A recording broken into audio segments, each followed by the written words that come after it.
Salam əziz izləyicilər. Trump'ın 28 maddəlik Rusiya-Ukrayna sülh planı artıq dünya mediasının mərkəzindədir. Putin bu modeli mümkün hesab edir və prinsipial razılıq siqnalı verir. Zelenski isə bunu Ukraynanın izzəti, qüruru və azadlığı üçün təhlükəli sayır və imzalamaqdan çəkinir.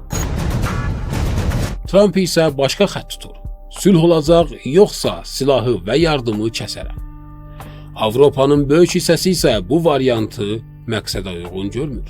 İlk baxış, bu müharibə niyə başlamışdı və niyə ABŞ bir mövqe tutur, Avropa isə tam fərqli xəttə keçir. Əvvəlki söhbətlərdə qeyd etmişdik.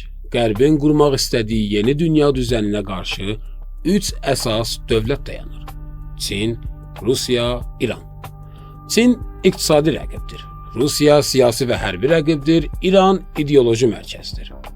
Qərbin planı bu üçlüyü ayrı-ayrı zəiflətmək, böhranlar yaratmaq və parçalanma həddinə gətirmək. Rusiya-Ukrayna savaşı bu planın əsas hissəsidir. Daha çox səbəblər də var bu savaş üçün, amma ən önəmlisi budur. Rusiya zəifləməli, daxili resurslarını tükətməli və son mərhələdə 7-8 bölgəyə parçalanma həddinə gətirilməlidir. 4 il keçir və proses Qərbin planına uyğun gedir. Ukraynaya fasiləsiz silah axınır, Rusiyanın iqtisadi, siyasi və təhlükəsizlik resurslarını müharibəyə xərcləməsi. Rusiya nəzərdə tutulmuş qədər zəiflik. Burada bir vacib hissə var. Qərb üçün kritik xətt NATO-Rusiya müharibəsi idi. Əgər savaş NATO sərhədinə sıçrasaydı və ya Avropanın içərisinə keçsəydi, Qərb dərhal müharibəni dayandırmaq məcburiyyətində qalacaqdı. Amma bu baş vermədi. Müharibə nə NATOya yayıldı, nə də Avropa daxilinə keçdi.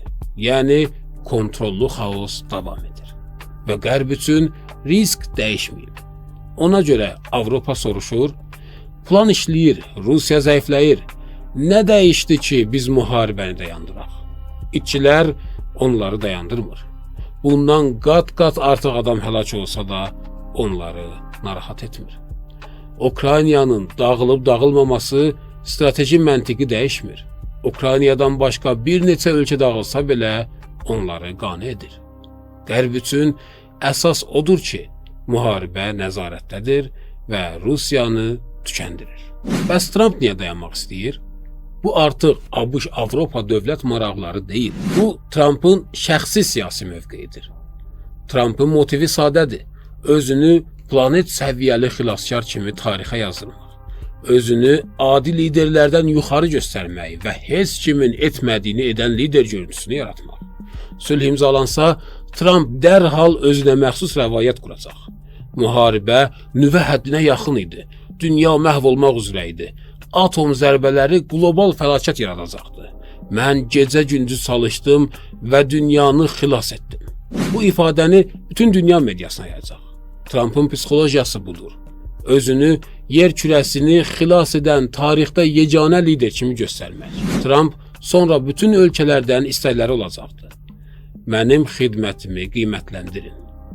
Tarixdə şəhəri xilas edən liderlər olub. Amma yer kürəsini xilas edən olmamışdı. Və nəticə, bir çox ölkədə Trump'ın heykəlinin qoyulması məsələsini gündəmə sala bilər. Misal olaraq elə bizim Bakıda Azadlıq meydanında yekə Trump heykəlini görsəniz, təəccüb etməyin. Özü də bütün dünyanı fəlakətdən xilas edən dahi insan başlamıydı. Bu onun özünü görmə modelidir.